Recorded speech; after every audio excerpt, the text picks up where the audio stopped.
Bapak Ibu, kita masuk di bulan Februari. Nggak berasa ya, ini sudah bulan kedua dari 2025. Secepat itu loh waktu Bapak Ibu. Dan di bulan yang baru ini saya akan membagikan satu rema yang baru, tema yang baru di bulan ini, Open Heaven. Langit terbuka. Minggu yang pertama dari bagian Open Heaven ini saya akan berbicara tentang bagaimana kita mematahkan kemiskinan. Pastor, apa urusannya? Karena buat saya ya saudaraku, indeed kita harus mematahkan belenggu kemiskinan. Kemiskinan itu adalah sebuah belenggu. Bahkan belenggu yang satu ini Pak, saya melihat sudah berhasil menghancurkan banyak pernikahan. Kemiskinan. Saya melihat belenggu yang satu ini somehow merampas hak anak-anak untuk bersekolah dan hidup sebagaimana usia mereka. Saya jujur paling sedih loh saudaraku melihat anak-anak kecil-kecil dipekerjakan untuk mencari uang. It's not their time. Mereka yang seharusnya masih bermain, Bu, mereka yang seharusnya masih melakukan hidup sebagaimana seharusnya usia mereka. Itu sebabnya kenapa saya katakan kemiskinan adalah belenggu. Dan belenggu yang satu ini bahkan mungkin dari tingkat yang paling rendah ya saudaraku, saya melihat menyebabkan constant fear. Ada orang-orang yang hidupnya jadi enggak damai. Ada orang-orang yang terus-menerus dikejar ketakutan, kekhawatiran, hidup kayak serba enggak tenang. Gara-gara belenggu yang satu ini Pak. Dan yang saya tahu, rema yang Tuhan berikan di tahun 2025 ini, Yesaya 61 ayatnya yang pertama sampai kedua ngomong gini, Roh Tuhan Allah ada padaku. Roh Tuhan Allah ada padaku. Yang saya tahu kalau roh yang disebut sebagai roh yang melebihi semua roh yang ada di dunia ini tinggal atas hidup saudara, tidak seharusnya ada belenggu. Oleh karena dia telah mengurapi aku. Pengurapan itu ya saudaraku, diberikan, didepositkan atas kehidupan saudara, bukan for nothing. Pengurapan itu didepositkan. Karena dengar ini saudaraku, Tuhan mau memberikan kabar baik buat hidupmu yang masih sengsara. Tuhan mau orang yang remuk hatinya kembali dibebat dan kembali dipulihkan. Tuhan mau ada orang-orang, salah satunya dari pengurapan itu ketika dia bekerja, dia membebaskan yang terbelenggu, terkurung dan tertawan. Itu sebabnya saya katakan dijadikan atas hidup saudara. 2025 ini saya perkatakan belenggu kemiskinan dipatahkan. Oh sekali lagi boleh tepuk tangan yang paling meriah buat Yesus Tuhan kita. Nah berbicara tentang belenggu kemiskinan, kita berbicara mematahkan belenggu kemiskinan, pertanyaannya harus tahu penyebabnya dong. Loh, kalau saudara nggak tahu penyebabnya bisa salah loh. Ada banyak orang berpikir, Pastor saya miskin karena emang udah keturunan dari buyut saya, udah keturunan dari kakek nenek saya, udah turun sampai papa mama saya, kami ini memang orang kecil. Jadi kalau keadaan saya seperti ini, ya emang udah nasib. Pernah dengar kayak gitu gak saudara? Kalau saudara enggak dapat penyebab yang benar, maka saudara akan terus berpikir bahwa penyebab saudara miskin itu karena hal yang salah. Akhirnya enggak dapat dong penyelesaiannya. Make sense enggak Bapak Ibu? Oke. Itu sebabnya hari ini saudaraku di poin yang minggu yang pertama ini saya ingin mengajak saudara melihat, Pak apa sih penyebabnya kok sampai seseorang itu terbelenggu dalam kemiskinan. Boleh nggak saya bagikan 5 hal, saudara? Kita lihat ya, apa penyebabnya? Sebenarnya apa sih penyebabnya kayak gitu? Yang pertama dan jadi penyebab paling utama, kemiskinan. Sorry, bukan keturunan, bukan yang lain-lain, tapi kemalasan.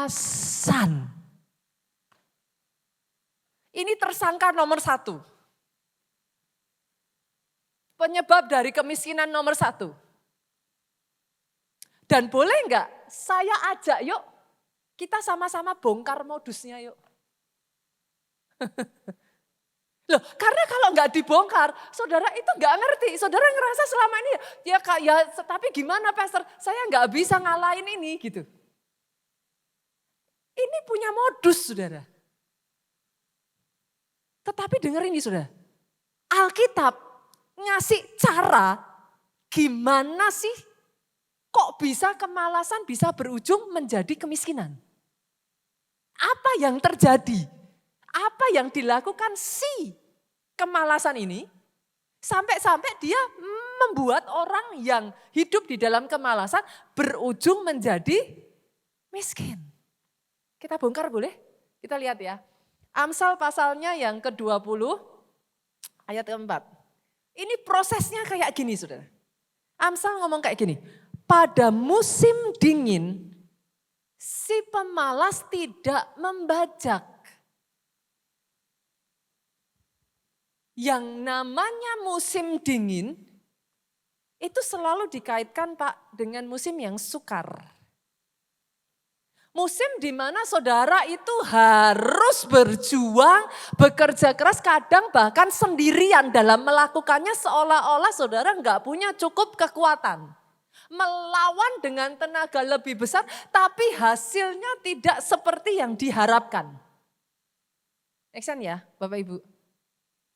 Tetapi Alkitab mengatakan pada musim dingin si pemalas tidak membajak. Bolehkah saya ganti pada musim dingin si pemalas tidak bekerja? Boleh ya? Boleh. Pola pikirnya kayak gini Bapak Ibu. Selalu ada 1001 alasan untuk orang tidak bekerja.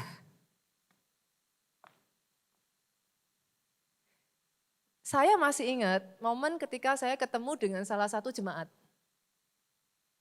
Dia datang ke gereja, dia minta diakonia dari gereja. Saya utus orang, ngobrol, seperti apa keadaannya dan lain sebagainya. Dan akhirnya kita sepakat, kita putuskan oke, kita kasih dia diakonia. Karena memang kita merasa dia butuh. Uniknya, tidak berapa lama kemudian orang yang sama datang lagi ke gereja untuk minta diakonia lagi Bapak Ibu.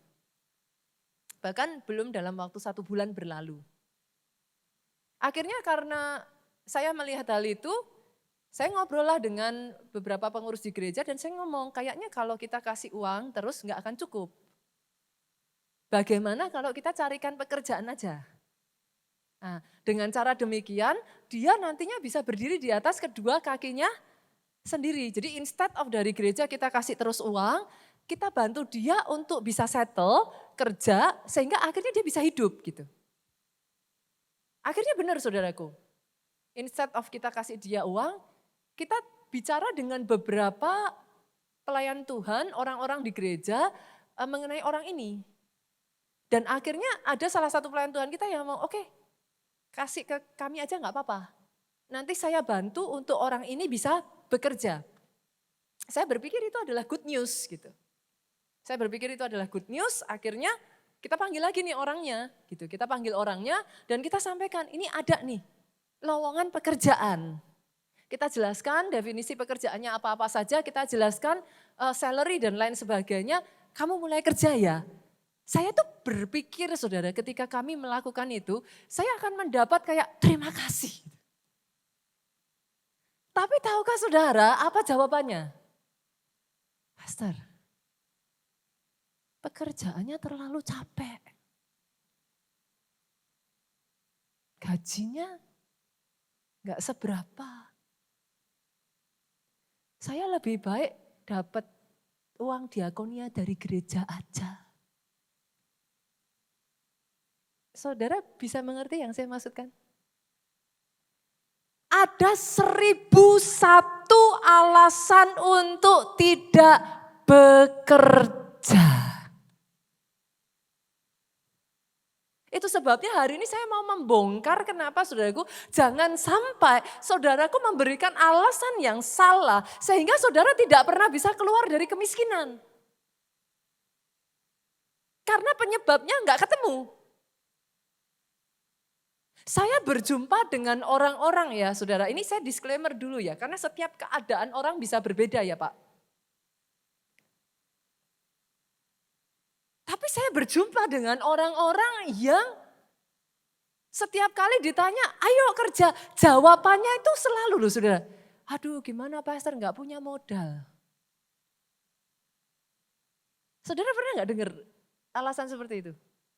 Saya bisa memahami sih saudaraku.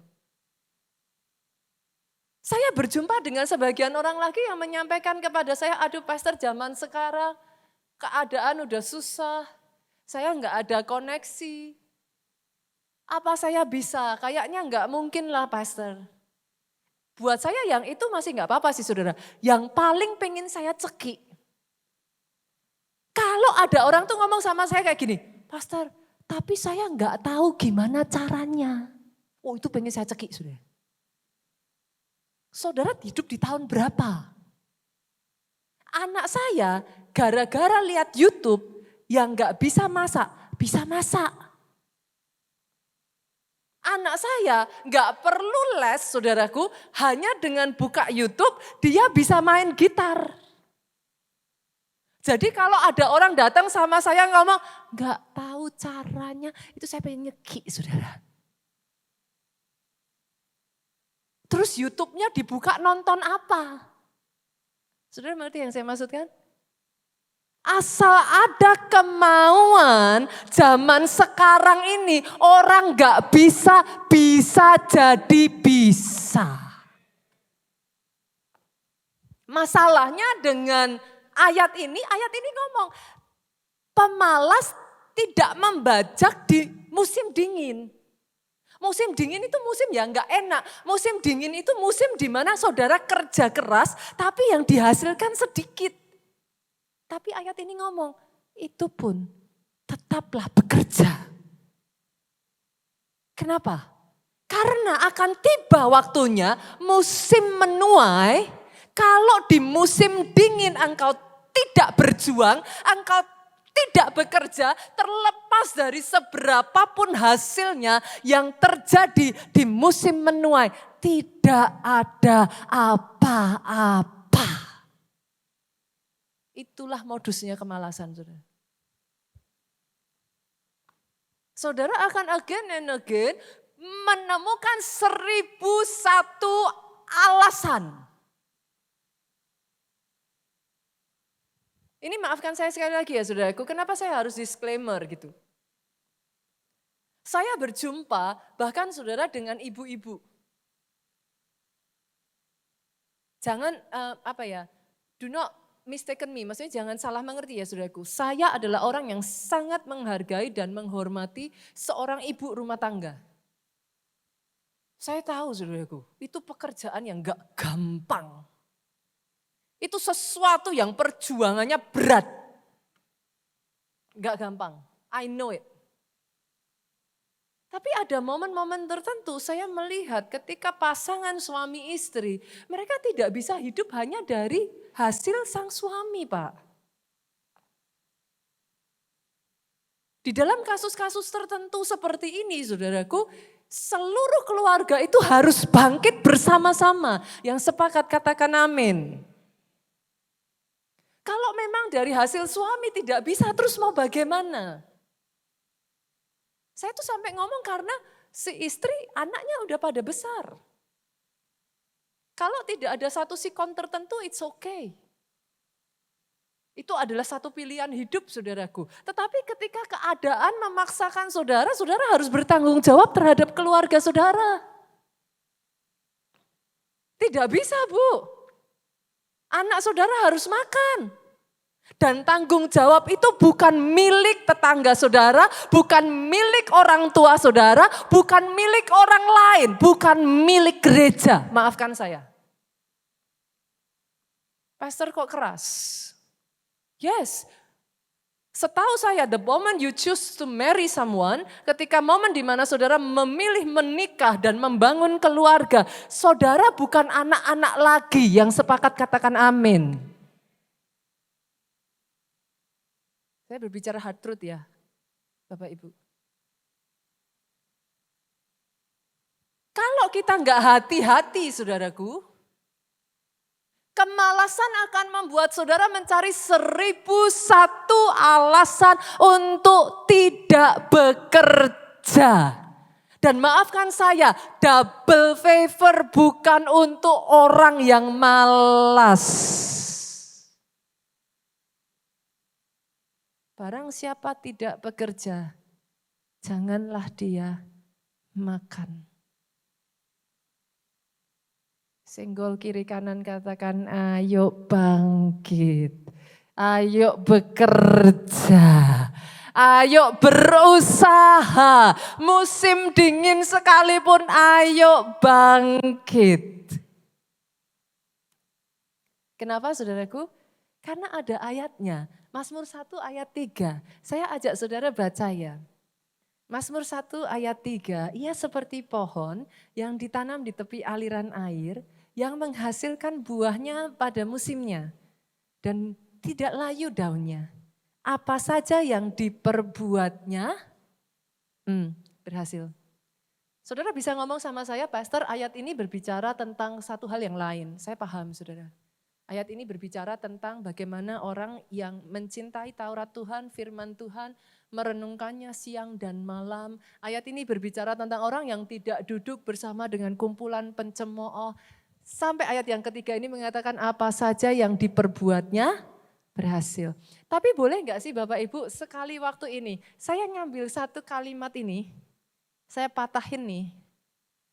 Karena saya merasa ada something yang menggelitik saya dari kalimat ini. Kalimat terakhir, apa saja yang diperbuatnya berhasil. Oke, saya yakin by now, saudara sudah sepakat dengan saya, gereja keluarga Allah adalah gereja yang hobi puasa. Sepakat ya? Sepakat? Oke. Berarti saudara tahu bahwa saya tidak meremehkan puasa. Saya orang yang percaya power dari puasa. Yet ayat ini tidak mengatakan apa saja yang dipuasakannya berhasil. Sorry loh saudaraku, saya orang yang apa? I believe, saya orang yang doing it. Saya percaya juga ketika saudara sudah sekian lama ada di keluarga Allah, saudara tahu bahwa gereja ini adalah gereja yang menekankan untuk berdoa. Kita bahkan sampai berusaha berjuang membangun Pondok Daud. Jadi saya rasa kalau saya ngomong gini saudara paham bahwa saya tidak underestimate doa. Sepakat ya? Yet ayat ini enggak ngomong apa saja yang didoakannya berhasil. Sorry. Ayat ini ngomong apa saja yang diperbuatnya berhasil. Boleh saya ganti enggak? Apa saja yang dikerjakannya berhasil. 2025 tidak ada tempat untuk kemalasan. 2025 mulai bangkit. Senggol kiri kananmu saudaraku. Bangkit. Karena ada banyak orang hidup di dalam mimpi. Saya supporting loh saudara untuk saudara punya mimpi.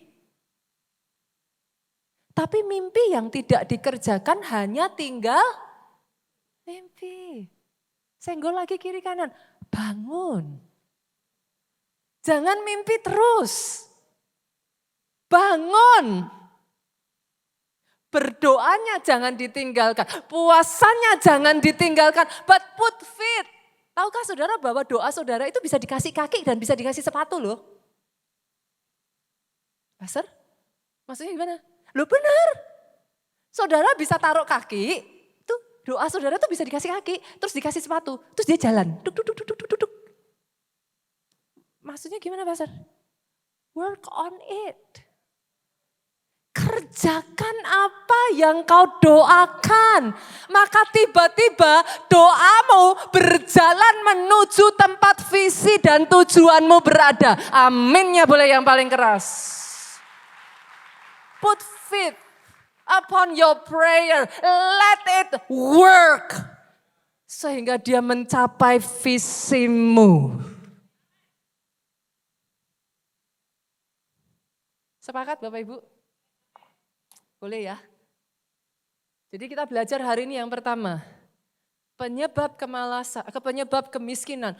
Bukan urusan generasi ke generasi kita orang kecil, bukan. Penyebab kemiskinan bukan masalah nasib. Salah satu penyebabnya kemalasan. Saya lanjut boleh? Yang kedua? Boleh ya? Penyebab yang kedua dari kemiskinan ternyata lack of skill.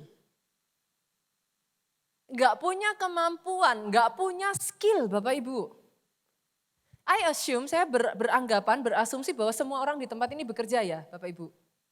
Batasan bekerja beda-beda. Tapi let's assume semua bekerja. Semua orang bisa bekerja tapi enggak semua orang yang bekerja punya skillnya. Bisa dimengerti? Inilah yang menentukan apakah seseorang yang sama mengerjakan pekerjaan yang sama dia stagnasi, tapi bagaimana orang yang sama mengerjakan hal yang sama dia flourish, dia berkembang. Beberapa waktu saudaraku saya ngobrol dengan beberapa pengusaha di gereja kita, saya tertarik karena saya mendengar pembicaraan tentang area kerja tertentu yang trennya itu sedang turun. Saya penasaran. Kebetulan saya ketemu dengan beberapa pengusaha di area itu dan saya bertanya, apa benar area ini trennya sedang turun? Pasaran sepi dan lain sebagainya. Saya tuh menemukan hal yang sangat unik loh saudara. Yes, ada orang-orang tuh yang menjawab, betul pastor ini sedang sepi, betul pastor aduh sedang berat sekali. Persaingannya enggak masuk nih kita kalah gitu. Tapi tahukah saudara, saya selalu ketemu orang-orang tertentu yang orang lain ngomong apapun, dia dengan mantap ngomong, enggak tuh pastor. Kita rame-rame aja tuh. Kita bersyukur ada anugerah Tuhan atas pekerjaan kita, tapi somehow kita rame-rame aja. Nah ketika saya berjumpa dengan yang seperti ini saya senang, saya tanya kok bisa Bu? Karena yang lain pada bilang, sepi lah, susah lah, persaingan berat lah. Tapi kenapa ibu bisa ngomong seperti itu? Gak tahu pastor. Tapi somehow kalau saya bikin produk, masyarakat suka produk saya. Jadi mereka nunggu-nunggu bahkan antri ketika produk saya mau dirilis. Amsal mengatakan, kita lihat ya. Kita lihat, Alkitab itu amazing sekali saudara. Dia jawaban dari banyak hal. Amsal 22 ayat 29 ngomong kayak gini. Pernahkah engkau melihat orang yang cakap dalam pekerjaannya? Kata cakap di dalam bahasa Inggrisnya adalah skillful saudara. Punya skill, punya kemampuan di dalam pekerjaannya. Di hadapan raja-raja ia akan berdiri. Di dalam terjemahan bahasa Indonesia masa kini saudaraku dikatakan seperti ini. Pernahkah engkau melihat orang yang cakap melakukan pekerjaannya? Orang itu akan dipekerjakan di istana raja-raja, bukan di rumah orang biasa.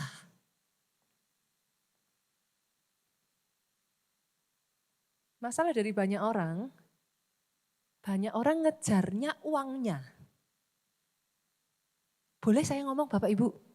Semakin kau kejar, itu uang keluar sayapnya. Dia terbang. Banyak orang mengejar uangnya, tetapi tidak mengasah skill dan kemampuannya. Uang tertarik dengan skill. Ketika ada skill, dia kepo. Loh, uang bisa kepo loh, saudara. Dia pengen tahu, dia lihat. Dia ngomong, oh I like this. Kalau saudara mengejar uang, dia bersayap, dia akan terbang. Tapi ketika engkau fokus mengasah dirimu, uang akan mencari engkau. Perusahaan mau membuang engkau juga nggak bisa. Karena yang bisa melakukan apa yang engkau lakukan tidak banyak jumlahnya. Yang sepakat katakan amin. Itu sebabnya Daniel, saudaraku, dia survive 4 raja-raja loh. Raja besar semua, saudara. Raja besar bertumbangan, silih berganti, 4 raja, tapi Daniel tidak dicabut dari posisinya loh. Pastor, ya Daniel makan ini, Pastor, Daniel kan orang hebat. Jangan salah, saudara. Daniel itu orang buangan.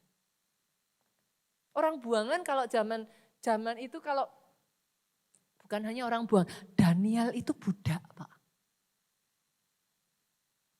Sorry, boleh saya tanya ada nggak yang posisinya lebih rendah dari Daniel di sini? I don't think so. Pastor, tapi kan saya perantauan, saya bukan asli orang Jakarta. Kalau boleh saya tahu loh, di sini yang asli orang Jakarta, lahir di Jakarta, angkat tangan.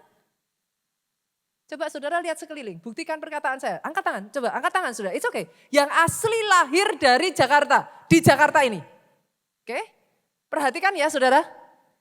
Siapa yang lebih menang? Perantauan.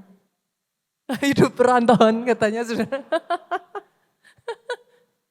To be honest saudaraku, orang yang benar-benar asli lahir di Jakarta, gak sebanyak orang yang merantau untuk datang ke Jakarta.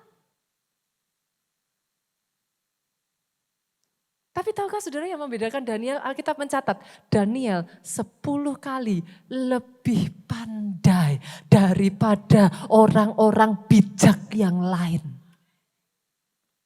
Ayo saya tantang saudara. Apa skillmu? Come on.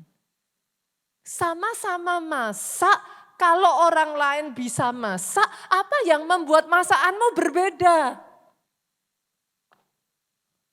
Come on. Itu akan menentukan.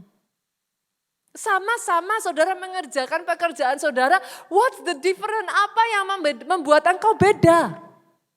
Itu skill. Masalahnya, coba renungkan perkataan saya ini.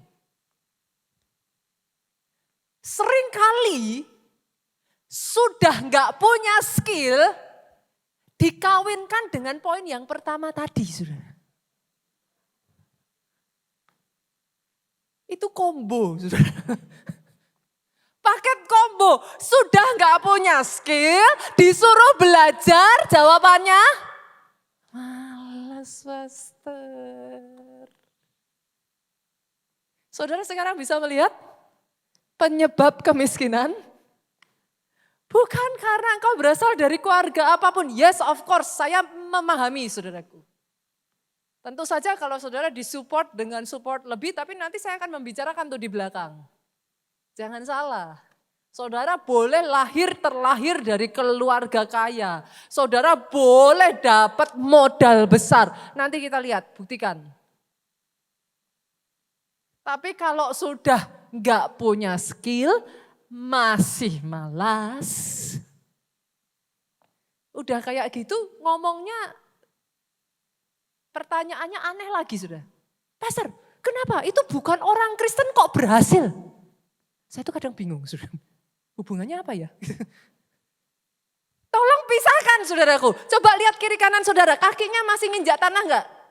Banyak orang Kristen kakinya enggak nginjak tanah. Saudara ngerti yang saya maksudkan? It's two different thing. Orang Kristen ya orang Kristen. Tapi kalau orang Kristen tidak bekerja, jangankan orang sekuler dunia. Tuhanmu pun ngomong, janganlah hendaknya dia makan. If you ask the wrong question, you will end up getting the wrong answer. Yang sepakat katakan amin.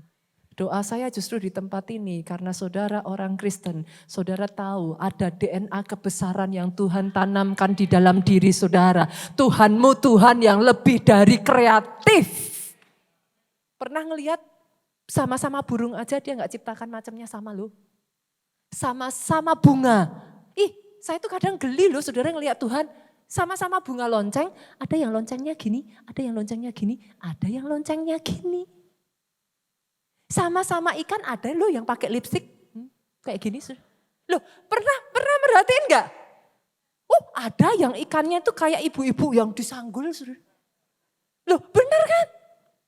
Ada yang ikannya itu kayak pakai selendang, ekornya bisa kibas-kibas. Tuhanmu Tuhan yang kreatif. Dia tidak kekurangan ide untuk sukses. Dan DNA itu ada dalam hidupmu. Come on. Yang ketiga, lanjut lagi? Masih kuat? Lanjut ya. Oke. Yang ketiga, kalau yang pertama tadi kemalasan, yang kedua kurangnya skill. Yang ketiga ini saudara bisa miskin gara-gara nggak punya koneksi yang strategis dan tepat. Loh, Pastor, bukannya yang utama itu Tuhan. Saya tuh kadang kalau lihat orang Kristen tuh hebat tuh, orang Kristen tuh paling hebat pakai ayat.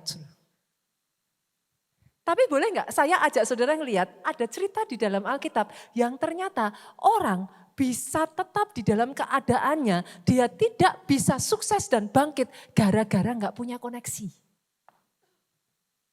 Di mana ayatnya saudara? Kita lihat ya. Yohanes pasalnya yang kelima, Alkitab itu menyenangkan saudara. Saya tuh paling senang kalau semua jawaban pertanyaan saudara ada di dalam Alkitab. Yohanes 5 ayatnya yang ke-7. Jawab orang sakit itu kepadanya, Yesus ngomong sama orang sakit itu, jawab kepadanya, nya besar artinya Yesus, Tuhan, tidak ada orang yang menurunkan aku ke dalam kolam itu apabila airnya mulai digoncang. Dan sementara aku menuju ke kolam itu, orang lain sudah turun mendahului aku. Perhatikan ke depan Bapak Ibu, saya ceritakan dulu kisahnya. Saudara masih ingat kan kisah ini? Ini adalah orang lumpuh di kolam. Saudara sudah tahu kisahnya. Satu ketika Yesus datang sama orang lumpuh ini. Let's say boleh nggak saya ajak saudara berandai-andai. Semisalnya saudara adalah orang lumpuh itu. Boleh ya? Kira-kira kalau saudara adalah orang lumpuh itu dan Yesus datang kepada saudara, Yesus tanya, maukah engkau sembuh? Harusnya saudara jawab apa? Orang Kristen tuh lucu saudara. Ditanya, mau nggak sukses? Pastor, tapi itu pastor. Ini.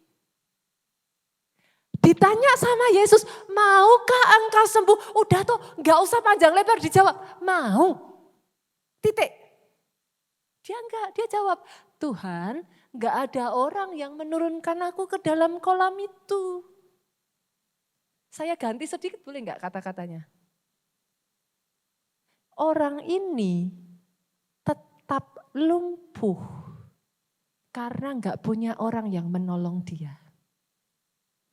Boleh ya Bu? Masih masuk ya?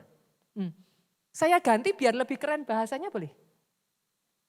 Orang ini tetap lumpuh karena nggak punya koneksi.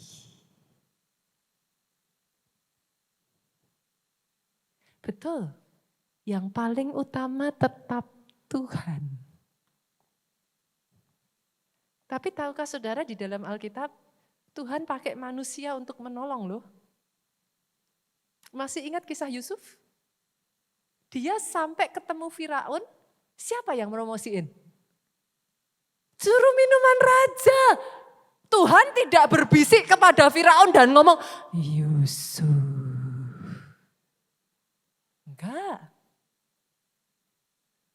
Yusuf jawabannya. Carilah ye. Enggak ada, saudara. Tuhan pakai juru minuman. Di dalam penjara itu, sekalipun, perhatikan ini ya saudara, tanpa Tuhan juru minuman itu melupakan Yusuf. Jangan salah. Tapi pada saatnya spotlight itu dia arahkan dalam kehidupanmu. Siapa yang dia mau pakai?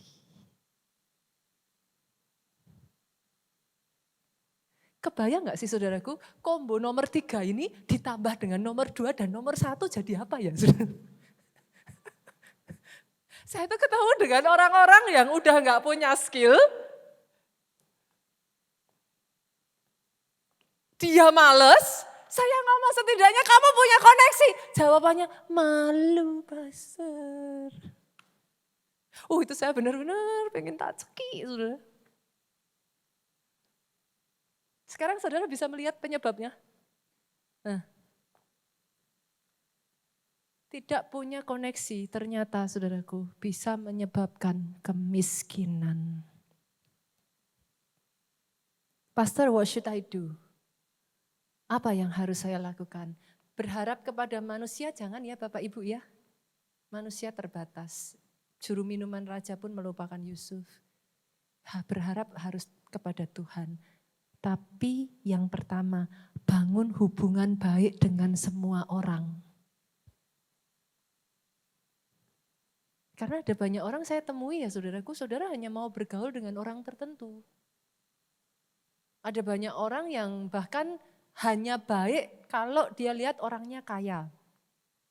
Hanya baik kalau dia lihat orangnya dari keluarga terpandang, Pak. Hanya baik kalau saudara melihat penampilannya sekiranya dia punya jabatan atau posisi yang penting. Maaf loh saudara, siapa orang pernah berpikir seorang narapidana seperti Yusuf diangkat menjadi Perdana Menteri? Itu saya yakin orang-orang di penjara yang memusuhi Yusuf menyesal itu saudara. Coba saudara bayangkan, ini skenario di dalam penjara ya. Siapa orang yang pernah berpikir Yusuf bisa diangkat jadi Perdana Menteri? No one. Itu sebabnya, lihat kiri kananmu katakan, engkau punya potensi diangkat Tuhan besar. Jangan memperlakukan orang satu dengan yang lain berbeda. Berbuat baiklah kepada semua orang. Kenapa? Tahukah saudara kenapa? Saya a true believer terhadap hukum tabur tuai. Saya a true believer.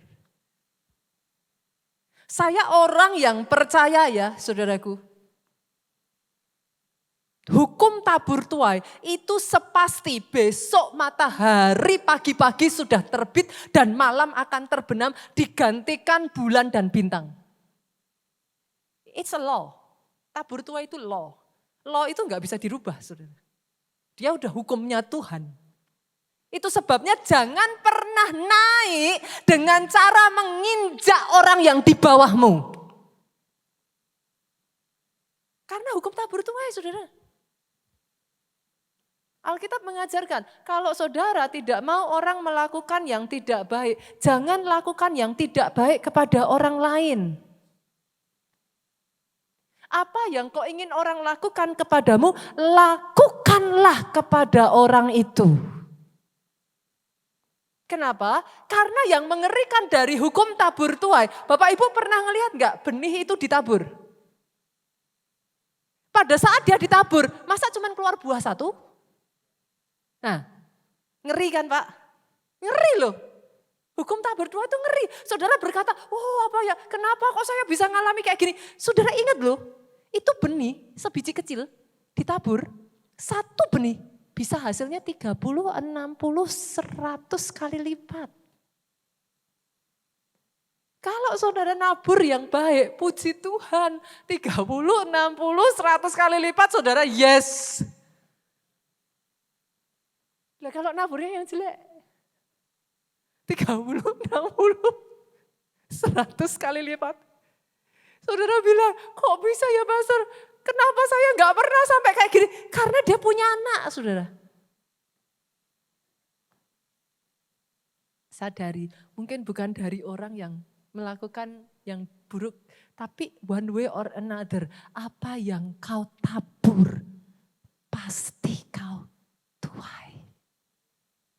Jadi yang pertama, pastikan tabur yang baik. Yang kedua, yuk sama-sama boleh nggak sih saudara pegang prinsip ini, win-win. Jangan win-lose. Karena tadi banyak orang sukanya gitu saudara. Saya tanya dulu boleh nggak? Ada di sini yang suka lose, angkat tangan. Semua mau win. Curang saudara. Nggak ada orang yang suka lose kan? Kenapa you win and other lose? Ketika saudara melakukan sesuatu, usahakan win-win. Saudara sebagai bisnismen, untung itu harus. Kalau saudara bisnismen nggak untung, ya habis. Tapi nggak boleh cari untung dengan merugikan orang lain. Nggak ada ceritanya. Yang sepakat katakan amin. Win-win. Kalau saudara nggak suka ditipu ya jangan nipu orang. Win-win. Bersama dengan dia diberkati, engkau akan lebih diberkati.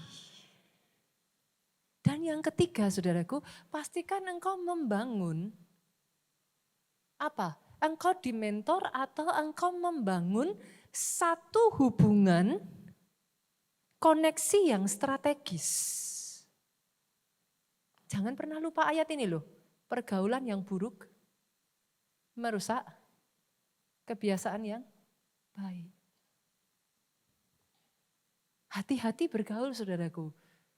Pastor mengajar untuk membeda-bedakan orang, enggak. Saudara boleh kenalan dengan siapapun, tapi pastikan circle komunitas saudara orang-orang yang tepat. Itu pengaruh saudara. Orang-orang di sekitarmu bisa dipakai Tuhan membawa menjadi destiny helper untuk engkau dibawa naik dalam rencana Tuhan. At the same time orang-orang di sekitarmu bisa merusak destinimu. Gitu. Jadi pastikan komunitasnya pastikan harus benar. Senggol kiri kanan makanya ikut komsel. Ayo ikut komsel yang benar juga. Sepakat ya. Yang keempat. Nah yang keempat ini tadi kita sudah berbicara yang pertama apa? Kemalasan. Yang kedua apa? Apa? Skill. Yang ketiga koneksi, relationship, hubungan. Nah, yang keempat ini kalau saya bagikan saya tuh paling sebel karena seringkali ada orang yang selalu sensi kalau saya ngomong yang keempat ini. Gitu. Seringkali kalau saya ngomong yang keempat ini selalu dianggap, wah itu karena pastor ada maunya. Pastor punya maksud. Itu paling mainannya pendeta. Boleh saya tanya dulu gak sih saudaraku? Masih mau lanjut gak? Hah? Yakin? Enggak nyesel nih, saya lanjutin. Nyesel tanggung sendiri-sendiri ya. Saya tanya lagi boleh enggak? Saudara memilih jenis pendeta yang menyampaikan apa yang enak didengar telinga atau menyampaikan kebenaran firman? Yang bilang saudara lo ya, jangan nyesel loh. Oke. Penyebab kemiskinan yang keempat saudara itu namanya hidup dalam dimensi langit tembaga dan tanah besi. Apa itu? Dari mana asalnya langit tembaga dan tanah besi? Saudara masih ingat pada saat awal mula Adam dan Hawa diciptakan, Tuhan menempatkan mereka di Taman Eden. Itu taman yang subur, taman yang serba indah. Sampai dosa masuk. Pada saat dosa masuk, apa yang terjadi Bapak Ibu? Tanah dikutuk. Nah, masih ingat ya ceritanya? Ini awal muasalnya. Tanah yang dikutuk, coba saudara kebayang nggak? Kalau tanah yang subur, dia ditanami benih, saudara tusuk, saudara masukin benih, bisa kan? Tanah yang dikutuk, dia jadi tanah besi. Kalau itu tanah besi, saudara tusuk mau masukin benih bisa nggak? Nggak bisa. Dia keras Pak, nggak bisa masuk tuh benih. Dia nggak bisa menghasilkan. Langit tembaga, apa itu langit tembaga saudara? Langit itu identik dari yang seharusnya menurunkan hujan. Nah, oke, itu sebabnya kita berbicara tentang open heaven, langit terbuka. Langit tembaga yang harusnya enggak sudah turun hujan, tapi hujan enggak turun. Kira-kira apa yang terjadi? Ingat enggak tahun 2023 akhir, Desember aja hujan belum turun loh di bulan Desember. Masih ingat enggak tuh? Itu orang serba mengeluh panas. Saya tuh masih ingat sekali, 2024 awal waktu hujan turun, wah orang kayak akhirnya hujan gitu. Saudara kebayang nggak kalau sampai langit tembaga nggak hujan bertahun-tahun, what happened?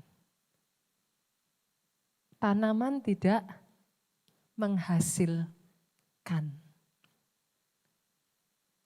Tapi saudara, di dalam Alkitab ada obatnya keadaan ini. Ada solusinya. Tapi saya tahu kalau saya sebutin solusinya, banyak bahkan orang Kristen sendiri yang sensi. Balik ke Maleakhi saudara sudah tahu dong. Oke, saya bukakan ya, ulangan yuk. Pasalnya yang ke-28, ayatnya yang ke-23. Masalahnya banyak yang tidak memahami, why, kenapa? Hal itu diberikan Tuhan. Ulangan 28 ayat 23, juga langit yang di atas kepalamu akan menjadi tembaga dan tanah yang di bawah pun menjadi besi. Jawabannya itu ada di Maleakhi 3 ayat 10 sampai 11. Cuman masalahnya ini terus diperdebatkan dan akhirnya orang menganggap ini hanya triknya pendeta, mau-maunya pendeta. Susah saya mau ngomong saudara. Tapi lihat ya, saya ajak saudara kita baca. Bawalah seluruh persembahan persepuluhan itu ke dalam rumah perbendaharaan supaya ada persediaan makanan di rumahku dan ujilah aku. Lihat apa kata firman. Apakah aku tidak membukakan bagimu tingkap-tingkap langit dan mencurahkan berkat sampai berkelimpahan. Ini apa saudara?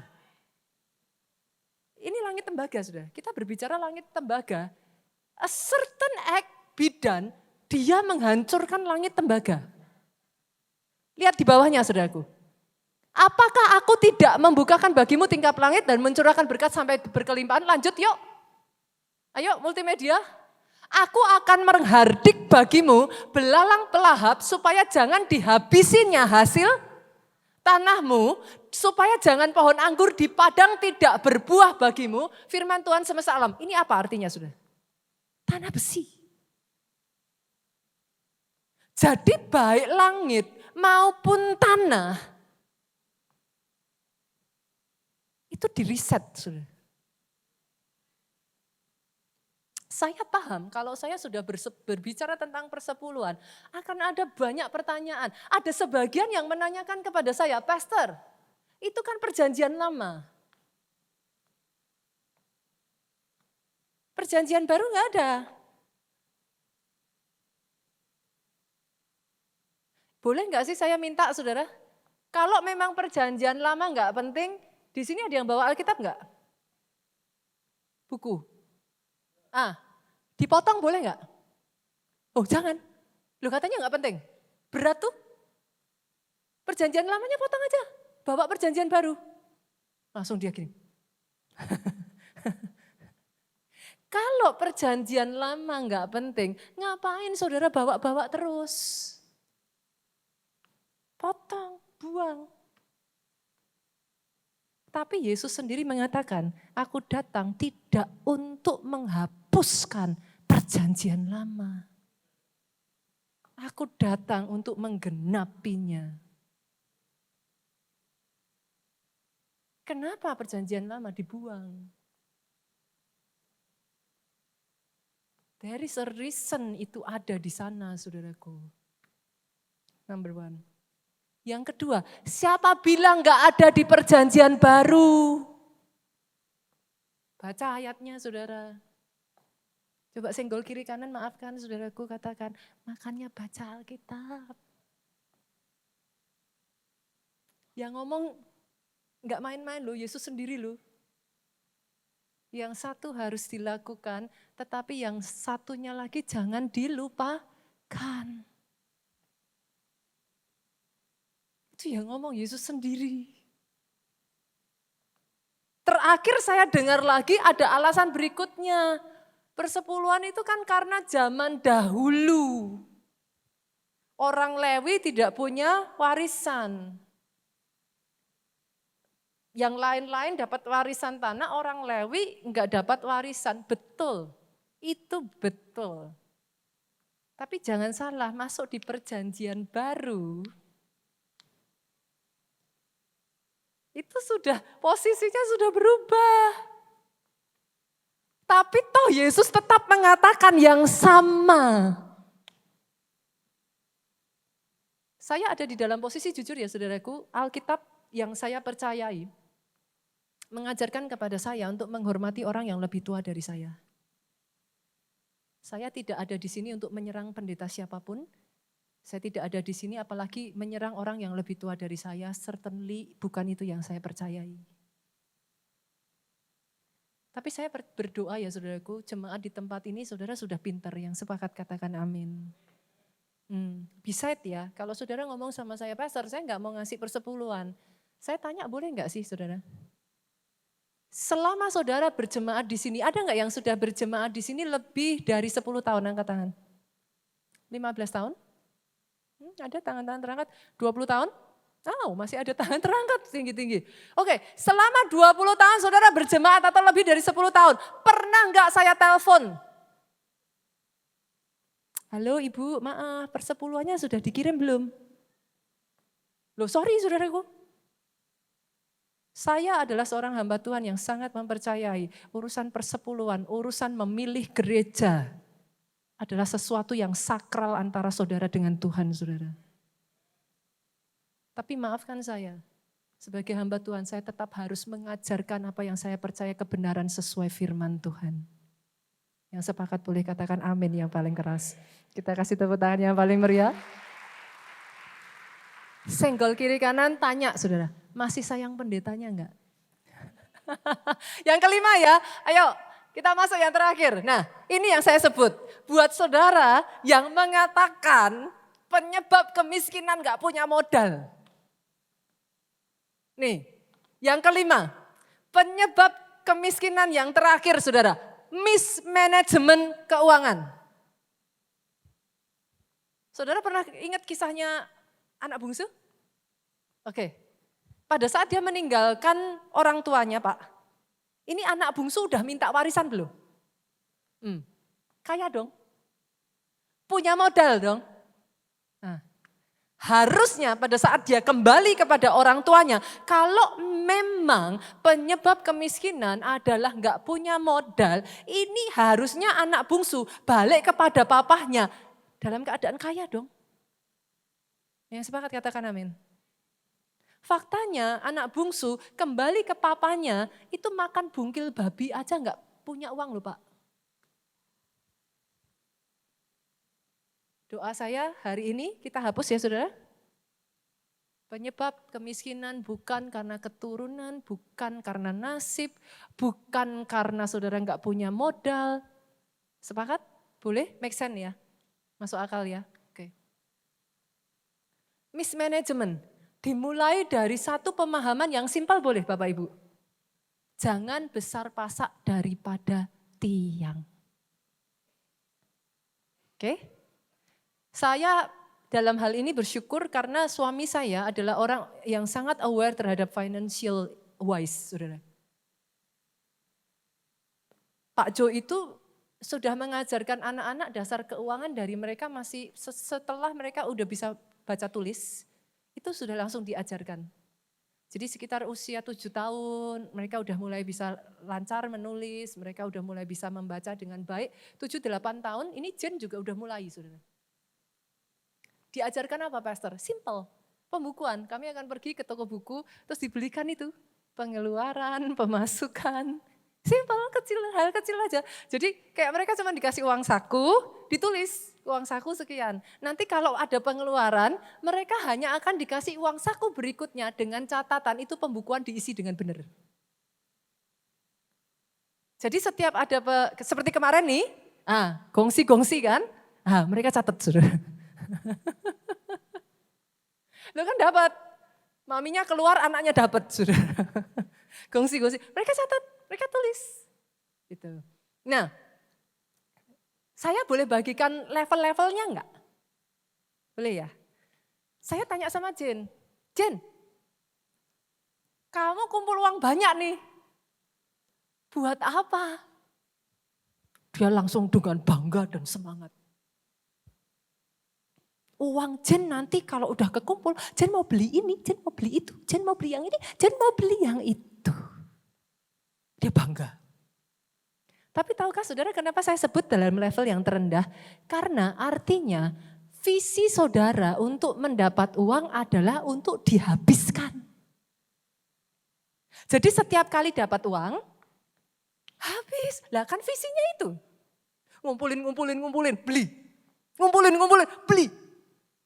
Jadi enggak peduli berapa banyak uang akan habis. Kenapa saya sebut paling rendah? Ya karena saudara mau dapat penghasilan berapapun akan habis. Lah visinya itu Pak. Lucunya lagi habis dan hatinya senang. Habis beli. Wah saya senang Pastor. Saya senang. Padahal uangnya habis. Level pertama ya. Saudara harus, enggak apa-apa ya saya bagikan kayak gini enggak apa-apa Bapak Ibu. Supaya membukakan financial wise boleh ya? Kan di gereja enggak cuma belajar berdoa toh? Oke. Yang kedua, ada level kedua. Kalau level pertama, kumpulin, habis. Level kedua sedikit lebih naik. Ngumpulin untuk di save, ditabung. Loh kan bagus Pastor. Ya betul, bagus. Ada sebagian orang tanya sama saya, Pastor, saya itu udah nabung terus kok uang kok enggak pernah cukup ya. Saudara tahu kenapa? Saudara nabung bunganya berapa? Langsung ketawa nih bapaknya. Nabung saudara pernah lihat gak tabungan saudara itu bunganya berapa? Masih dipotong pajak. Nah, inflasinya berapa? Itu saudara tabung 1 tahun, inflasi habis. Saudara bisa mengerti yang saya maksudkan? Tapi itu lebih baik dari yang pertama. Daripada saudara punya uang habis. Ya ini at least saudara nyimpen. Oke ya. Yang ketiga, naik level lagi. Saudara sudah bisa membedakan mana yang bisa membawa uang saudara berlari lebih kencang. By the way, uang saudara punya kaki. Dia bisa lari. Dia punya sayap, dia bisa terbang. Uang tuh lucu, saudara. Dia punya sifat, dia punya karakter, dia punya kesukaan, dia punya hobi. Kalau saudara mengerti itu semua, nanti saudara bisa mengajarkan kepada uang saudara untuk lari lebih cepat. Dia bisa lari. Jangan dibuat uangnya malas, saudara yang lari terus. Uangnya tidur, saudaranya lari sampai ngos-ngosan. Uangnya santai, dia senang, dia happy, dia tidur. Saudara bisa mengerti yang saya maksudkan? Uang saudara harus dilatih supaya lari. Salah satunya saudaraku belajarlah jangan mengeluarkan pengeluaran hanya untuk habis. Apa pengeluaran yang hanya untuk habis? Makan. Tapi kan butuh ya, masa gak makan? Ada di sini, kecuali saudara puasa ya. Makan butuh, apalagi yang pengeluaran untuk habis. Apa?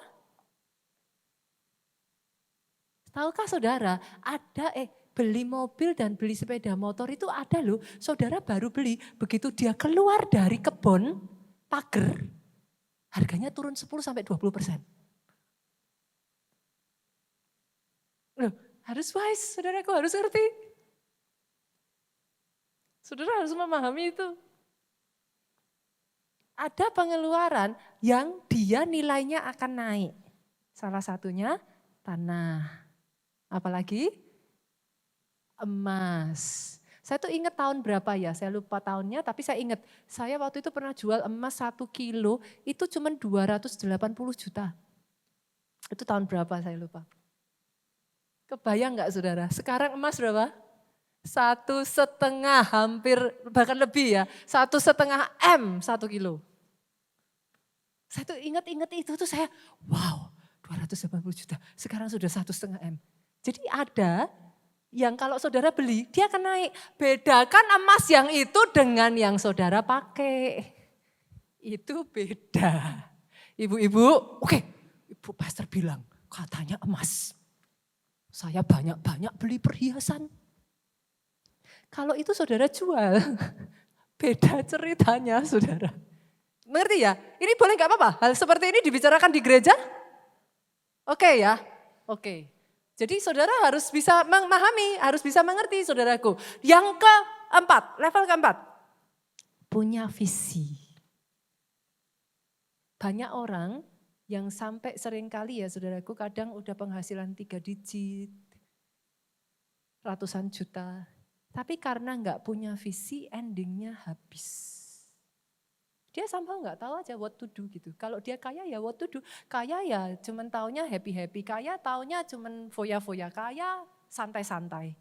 Kaya akhirnya malah pensiun. Nah, saudara harus bisa punya visinya apa dulu. Itu sebabnya saya tantang. Yuk, ada yang di sini yang baru menikah. Punya visi, punya rumahmu sendiri. Loh, saya tantang. Tapi jangan balik-balik terus hutang. Nanti udah dibangun hutang saudaraku. Tapi saudara bisa tangkap yang saya maksudkan? Harus ada visi. Visi akan membuat saudara rela berkorban.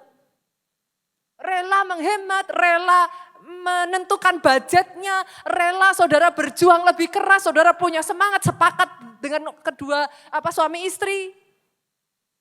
Supaya saudara bisa punya rumah.